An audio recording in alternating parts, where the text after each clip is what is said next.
Aquí estamos nuevamente a través de la señal de UTV, el canal universitario de la cultura, en este espacio denominado Desde la Academia. Ustedes saben que aquí abordamos temas de realidad nacional, la situación del país y su agenda, pues siempre la discutimos a través de este espacio. Hoy estaremos hablando de diferentes temas con un invitado muy especial a quien le damos la más cordial bienvenida, el abogado Enrique Ortiz Sequeira. Abogado, siempre es un placer tenerlo aquí en este espacio. Bienvenido a la universidad. Muchas gracias, Franz. Realmente honrado, se lo digo de verdad. Desde el 77 que ingresé a la universidad, mi número de carnet no se me olvida, 77181. Hasta que me gradué, que fue en el 80, no había tenido la oportunidad de visitar la universidad y obviamente vemos la transformación real que ha sufrido, por lo menos desde el punto de vista de infraestructura.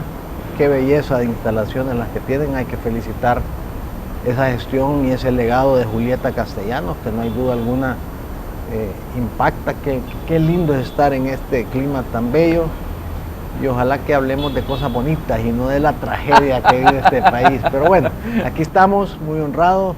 Me alegra verlo, no lo veía hace años a usted, desde que estaba, digamos, en la vida privada, ahora que está en la academia, felicitarlo también y a sus órdenes, Franz.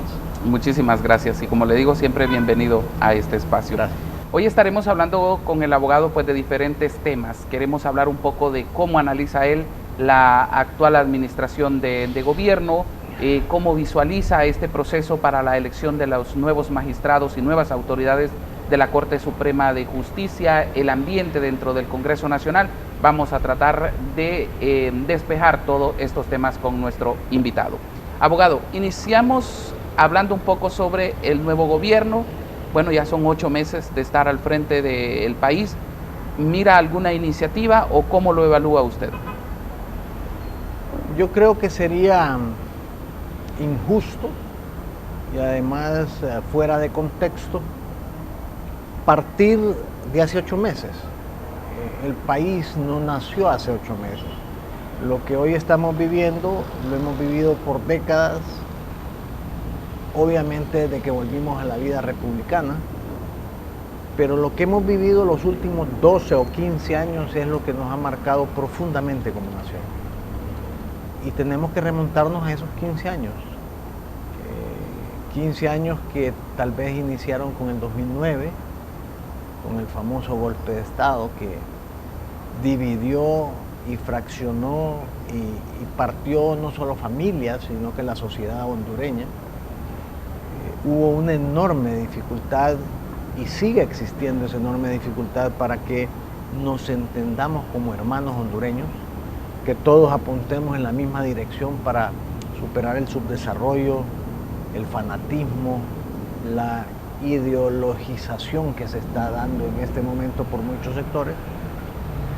Y vivimos una tragedia mayor, vivimos un gobierno que desgraciadamente nos llevó por la senda del rompimiento del Estado de Derecho, que se inició, ya todos lo conocemos, con la destitución de los magistrados de la Corte Suprema de Justicia, el ambicioso proyecto de un ciudadano que cometió, a mi juicio, el delito de traición a la patria, que irrespetó la Constitución, se mantuvo a la fuerza en el poder, pero con algunos ingredientes que no visualizábamos en su momento, pero que ahora tienen una trascendencia enorme.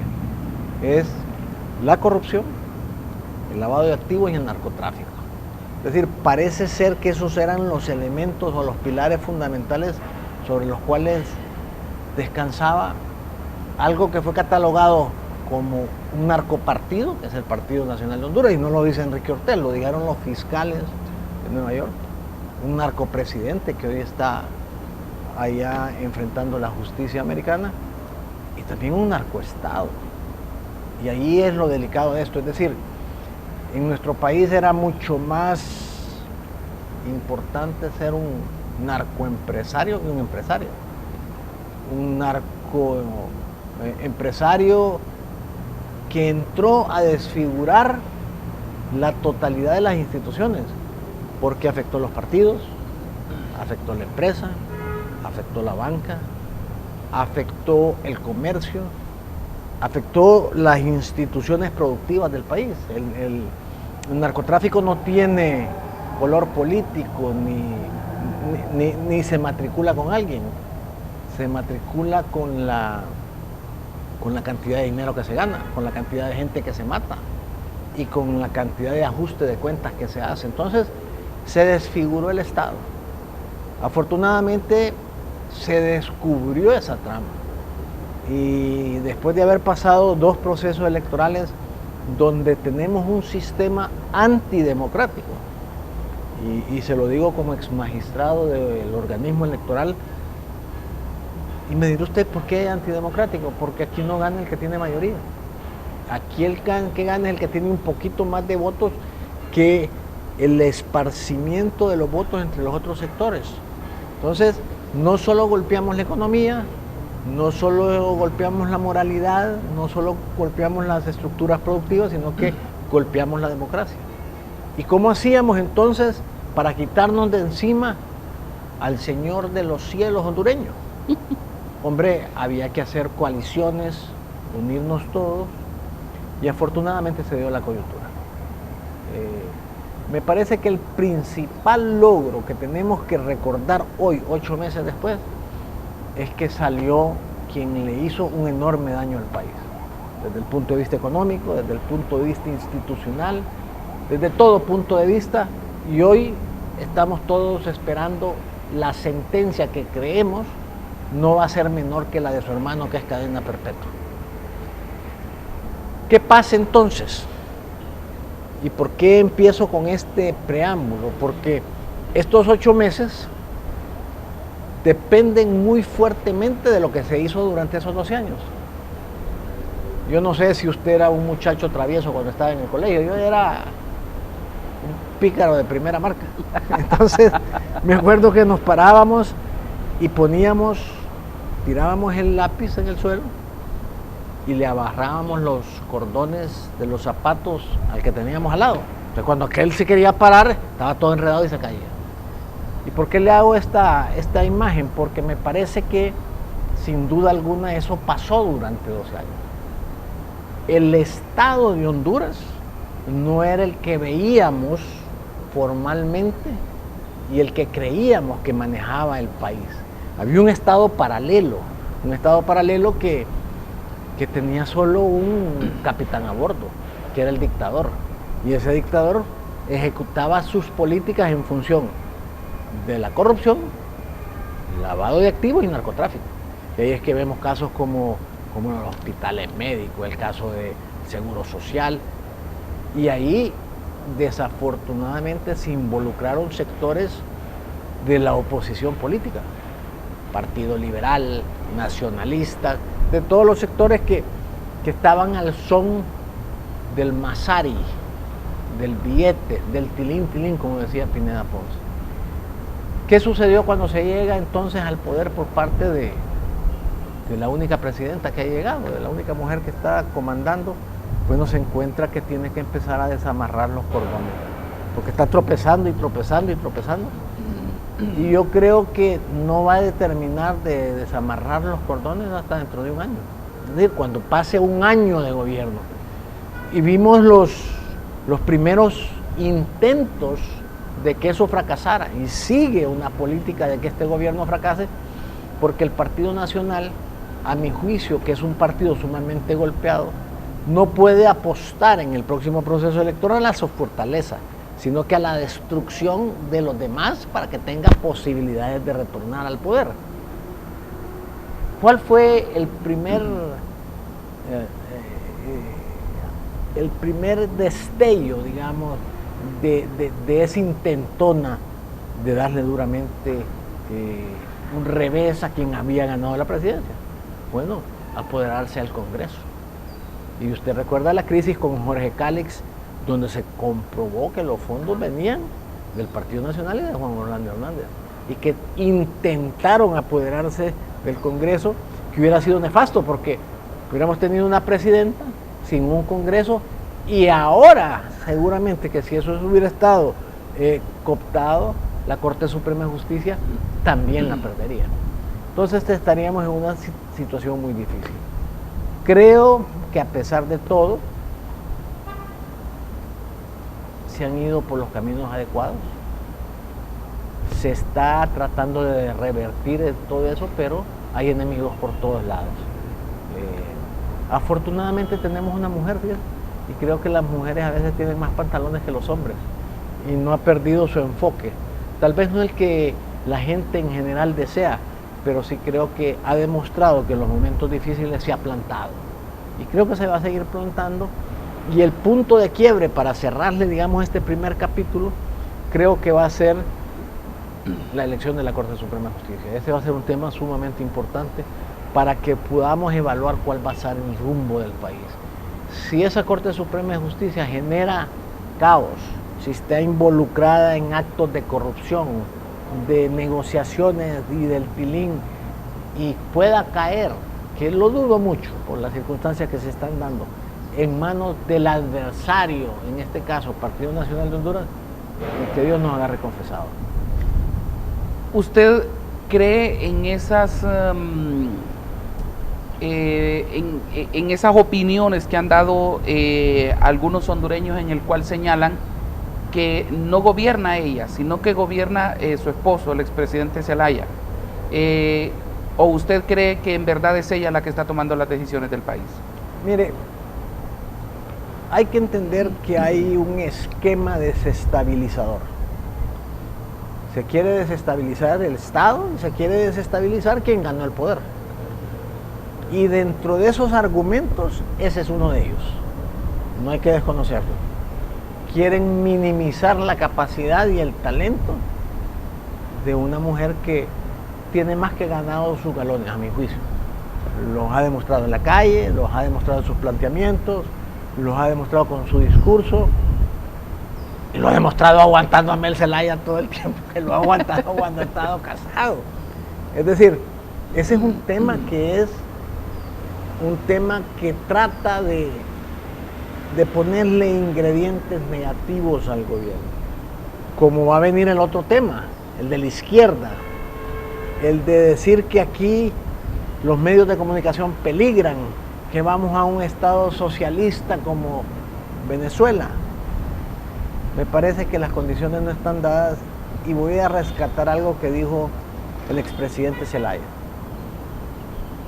No hay condiciones en este momento en Honduras para una constituyente. Es decir, él sabe lo que está viviendo Honduras, él sabe lo que pasó, él sabe lo que atravesó, y obviamente no quiere un efecto nuevamente desestabilizador, pero se está trabajando en ese sentido.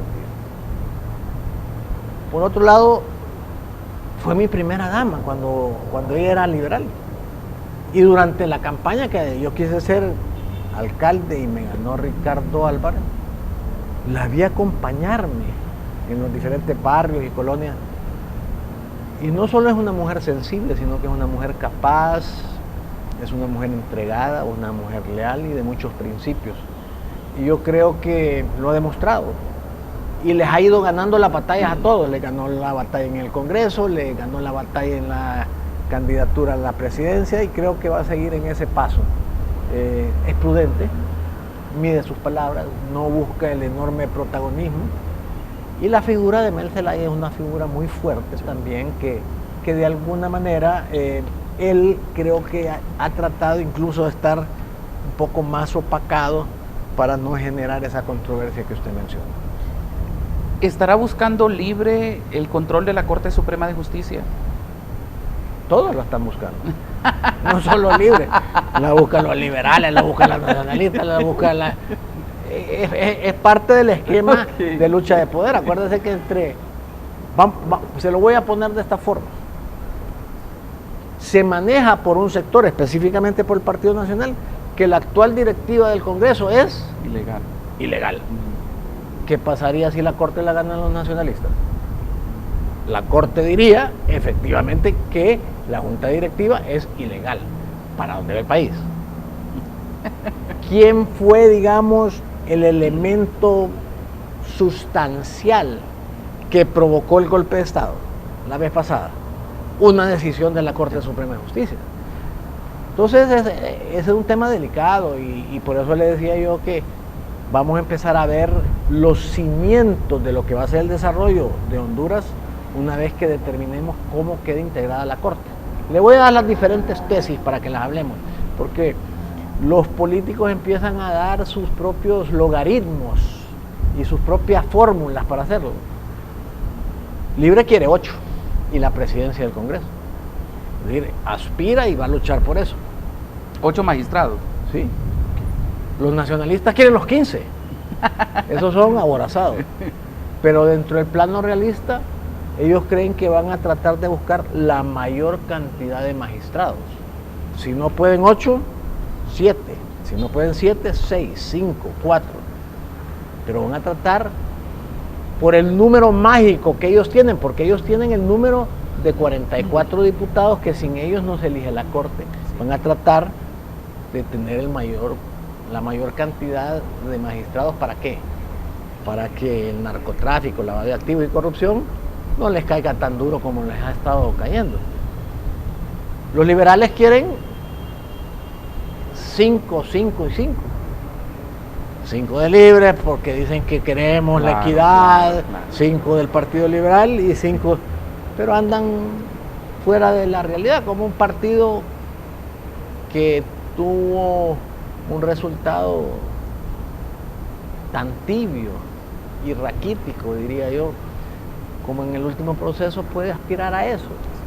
Y además, con la falta de coherencia de quienes manejan el partido con la realidad que está viviendo el país.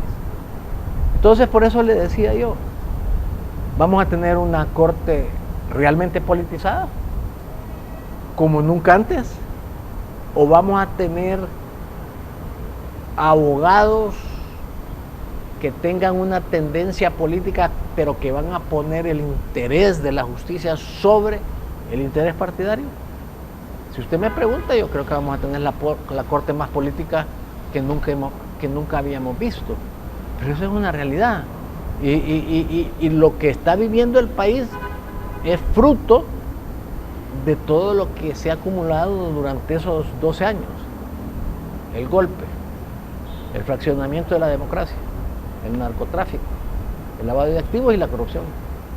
Pero hay algo que voy a decir y que ojalá no me vaya a traer problemas. No solo los partidos políticos quieren controlar la Corte. Hay otros sectores que lo quieren controlar. Y esos son los peligros. ¿Cuáles son esos? El narcotráfico quiere controlar la Corte. Por los temas de extradición, por los temas del Código Penal, por los temas de la persecución del delito. Entonces, más peligrosos que todos ellos son esos que están en todos los partidos políticos y que se van a poner de acuerdo, porque a lo mejor se nombran 5 liberales, 5 nacionalistas y 5 del Libre, digamos, siendo ilusos, pero a lo mejor dentro de los 15 hay 10 narcotraficantes y eso es el peligro real que no deberíamos de permitir como sociedad. Ahí va a haber un espacio, por ejemplo, para los autopropuestos. Bueno, es que todo el mundo va a ser autopropuesto. Sí, pero, o sea, usted va a poder ir a inscribir como su nominación, digámoslo así, y luego la Junta Nominadora va a evaluar su currículum y de ahí va a aparecer. O sea, lo que le digo es que ahí hay un espacio como para este tipo de personas que no pertenecen a un partido político, pero que están protegiendo ese tipo de sí, intereses. Y es una realidad. Es decir, cada vez usted ve que se siembra más coca que maíz y frijoles. Sí. Es decir, estamos con carestía de los productos básicos, pero yo no me explico cómo a la gente, si usted está queriendo, digamos, sembrar un pinito o cortar un palo, lo van a acusar en la fiscalía. Pero cuando usted encuentra 50, 100 manzanas de cocaína y nadie se da cuenta, algo raro está sucediendo en el país. Y esa estructura ha penetrado todos los estamentos de la vida nacional y es un verdadero peligro. O sea, quiere entonces decir de que todo esto que se ha dado en el Congreso Nacional esta crisis en la que casi entramos al principio de la primera legislatura, esos zipizape que se han dado con la misma bancada del Partido Libertad y Refundación, ¿se deben a esta misma situación, a esa infiltración del Partido Nacional dentro del Partido Libertad y Refundación? En gran medida, gran medida. La pregunta es, ¿se hubiera ido Jorge Cálix en intereses adversos a su partido, apoyado por Juan Orlando, si no hubieran temas delictivos? Es una interrogación que nos tenemos que hacer. ¿Hubiera habido tanto dinero involucrado? Lo grave es que el sistema dictatorial corrompió la mayoría de los estamentos del país. Y no hay liderazgos sólidos y consolidados con una moral que pueda hablar con contundencia. No veo un liderazgo fuerte en el Partido Liberal. No veo un liderazgo fuerte en el Partido Nacional. Y eso es normal porque ellos mismos fueron parte de Alibaba y los 40 ladrones. Y en Libertad y Refundación, ¿qué va a pasar una vez que ya pasen los 4 años? No haya reelección ni constituyente. ¿Quién va a capitalizar todo ese liderazgo dentro de Libertad y Refundación que no sea, digamos, los Zelaya? Porque ya doña Xiomara no va a poder, José Manuel Zelaya ya no va a poder. Ellos tienen que ver cómo se dinamizan internamente y no van a tener ninguna posibilidad si no hacen un buen gobierno. Y tienen que hacer un buen gobierno. Y vamos a empezar a ver ciertos destellos. Por ejemplo, la economía, a pesar de la dificultad en que estamos viviendo, está creciendo y está siendo mucho más estable y mucho más transparente. A 8 meses. Quiere decir que se están dando los pasos adecuados. El reconocimiento de los Estados Unidos a determinadas acciones en los temas de seguridad nos indican que aquella adversidad o renuencia que se tenía en el pasado con quien era Libertad y Refundación se ha ido superando. El hecho de que haya venido Kamala Harris deja un mensaje muy importante. Así que yo creo que falta mucho.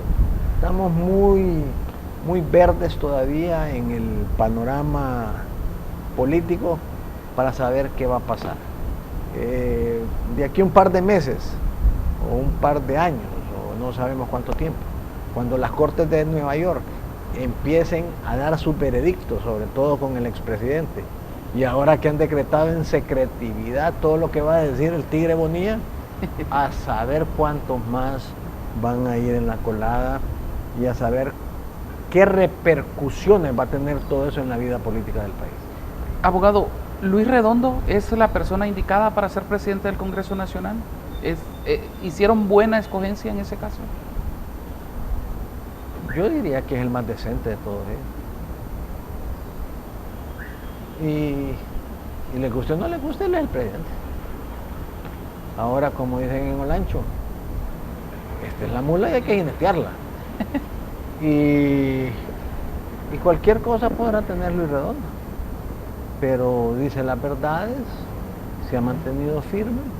Yo creo que es un hombre correcto y decente, y ya eso es una ganancia enorme para el país.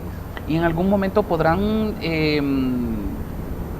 elevar esa protesta, ese nivel de protesta o llevar a algún lado de que es un presidente ilegal o una junta directiva ilegal? Esa es la muletilla del Partido Nacional. Y la van a mantener, sobre todo si pierden cualquier tipo de hegemonía en la Corte, los nacionalistas, y si quedan con una cuota de poder muy reducida, ellos van a seguir con su discurso. Pero es un discurso que a mi juicio no tiene ningún sentido, sino que cuando ellos estaban todo era bueno. Y ahora que les toca beber de su propio chocolate ya no les gusta mucho. ¿Qué futuro le ve al Partido Nacional? Muy complejo. ¿Igual al Partido Liberal? Fíjese que de repente es más complejo. Y usted me dirá por qué, porque los liderazgos del Partido Nacional, si no es Tito Asura, no tienen otro. Y el que aparezca estuvo involucrado en actos de narcotráfico, lavado de activos o de corrupción. Entonces, a la hora de los tiros, van a empezar a salir los trapos de todo el mundo. Y si hay ley de colaboración eficaz, como se está oyendo, los propios nacionalistas van a quemar a sus nacionalistas y va a quedar un partido totalmente desarticulado. Claro, ellos son disciplinados. Yo les digo que ellos tienen las características de los guasalos. Guasalo, cuando ve peligro, se hace el muerto. Solo espera que se vaya el peligro y se lleva la gallina y se la lleva a comer. Pues estos están como los guasalos, haciéndose los muertos, de los que quieren todo bien hecho, cuando tuvieron 15 años de hacer lo malo. Y si usted les da chancecito, se roban la gallina, no hay duda alguna. Ese ambiente de las elecciones, usted fue magistrado del desaparecido Tribunal Supremo Electoral, ese ambiente que se dio, esa esperanza que nació en la gente durante y después de las elecciones de hace ya casi un año, ¿usted cómo lo analizó? Para muchos fue bien esperanzador, vimos a un país completamente diferente, a una población como muy llena de esperanza y de emoción. Mire, el primer mensaje es que la gente entendió que no podía dividir su voto, porque el sistema antidemocrático se burlaba de ellos, ¿verdad? Entonces dijeron, no vamos a permitir bajo ningún punto que quienes gobiernan tengan posibilidad. Y se produjo un fenómeno. Xiomara Castro gana con mayoría, es decir, no es que ganó con mayoría del pueblo coreano. Pues esa fórmula que se dio... De los ganes más contundentes. Esa fórmula que se dio debe de incorporarse a la legislación electoral, porque está cojeando la legislación electoral. No podemos ir a otro proceso electoral sin segunda vuelta, porque vamos a tener problemas muy serios para la estabilización de la democracia. Pero son temas que van a ir saliendo dependiendo cómo vaya recomponiéndose las fuerzas, que a mi juicio tienen que pasar por el tamiz de la conformación de la Corte Suprema de Justicia. Excelente. Abogado, estoy muy agradecido con usted que nos haya aceptado esta invitación. Estas puertas siempre estarán abiertas para que con usted podamos discutir no solamente temas de país, sino también otros temas que son de mucha importancia. Muchas gracias, me siento honrado, muy agradado de estar aquí en este bello paraje y siempre a sus órdenes, sobre todo porque dentro de los periodistas que yo conocí, siempre conocí de su integridad y sobre todo de la forma amena como usted lleva las relaciones entre entrevistado y entrevistador. Muchísimas gracias, abogado. Esta es su casa, aunque haya salido desde hace tanto. Voy a volver a hacer algo. Muchas gracias. Gracias a todos ustedes por habernos acompañado. Siempre les dejamos nuestras redes sociales para que nos dejen sus comentarios, sus preguntas, sus apuntes sobre este tipo de temas que abordamos aquí. Serán siempre bienvenidos y tengan la plena convicción de que aquí los leemos todos y cada uno de ellos. Gracias, como siempre, los esperamos en la próxima emisión de Desde la Academia.